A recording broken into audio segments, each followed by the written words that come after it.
You're listening to the Winsight Podcast Network. Why are some Florida gas stations being asked to stop selling fuel? Giant Eagle has a new CEO, and a major grocery strike in Canada continues.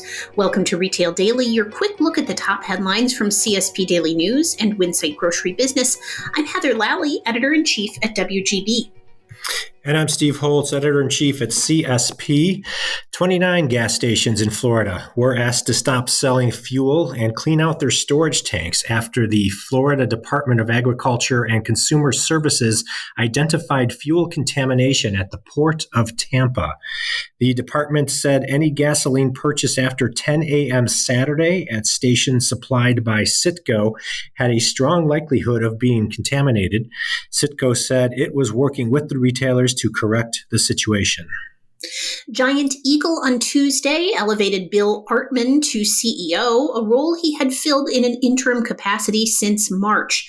Artman, who has a nearly 40-year tenure with the regional grocer, became interim CEO following the departure of longtime Chief Executive Officer Laura Carrot.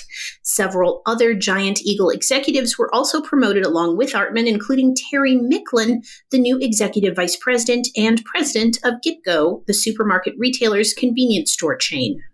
An Ontario court has granted grocer Metro a temporary injunction that prevents food deliveries to its distribution centers from being blocked by Unifor picketers in connection with the union's 4-week-old strike.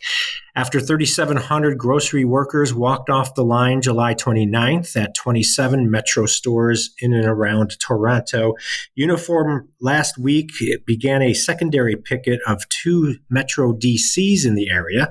The new picket led Metro to file an unfair labor practice complaint against Unifor, claiming the union was refusing to return to the bargaining table. Walmart is launching a new program at its pharmacies in 12 states in which pharmacists can both test and treat people for several common illnesses.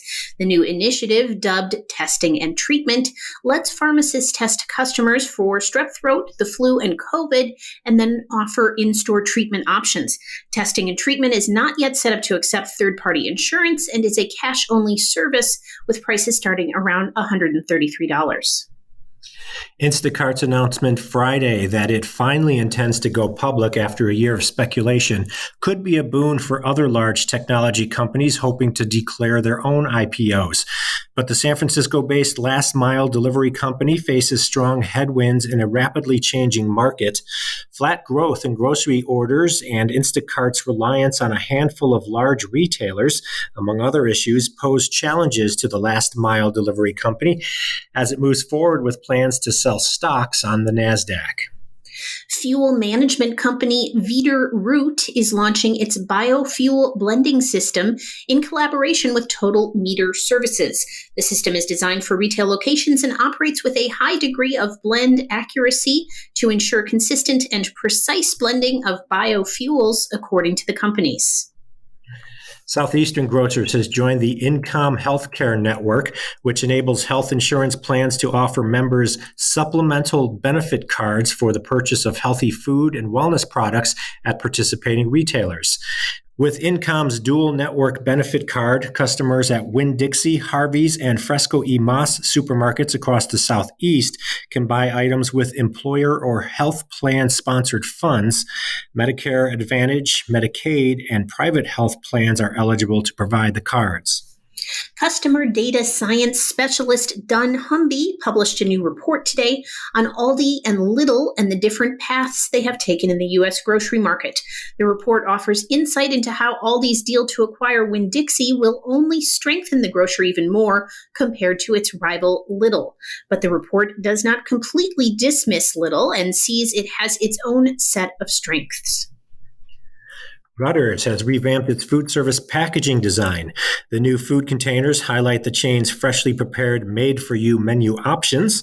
Rutter's recently rolled out several limited-time offers, including the peanut butter burger, kickin' chicken and waffles, the donut breakfast sandwich, grilled mac and cheese, and 7 spam-based items. And Quick Trip and Weigels are getting in on the collegiate sponsorship game, signing their first name, image, likeness partners in time for the new school year. At Quick Trip, University of Wisconsin-Madison marching band member Will Hazeltine, who plays the mellophone, is the convenience store chain's first NIL partner. He is eager to share his Quick Trip love story online. Weigels, meanwhile, has partnered with Squirrel White, University of Tennessee wide receiver. Every time White scores a touchdown this season, Weigels will treat its rewards members to a 6-pack of Coca-Cola. And that will do it for today's episode of Retail Daily. Subscribe on Apple Podcasts, Spotify, and more for your daily dose of retail news. For more on these stories, visit CSP Daily News or WinsightGroceryBusiness.com. I'm Steve Holtz. And I'm Heather Lally. Have a great day.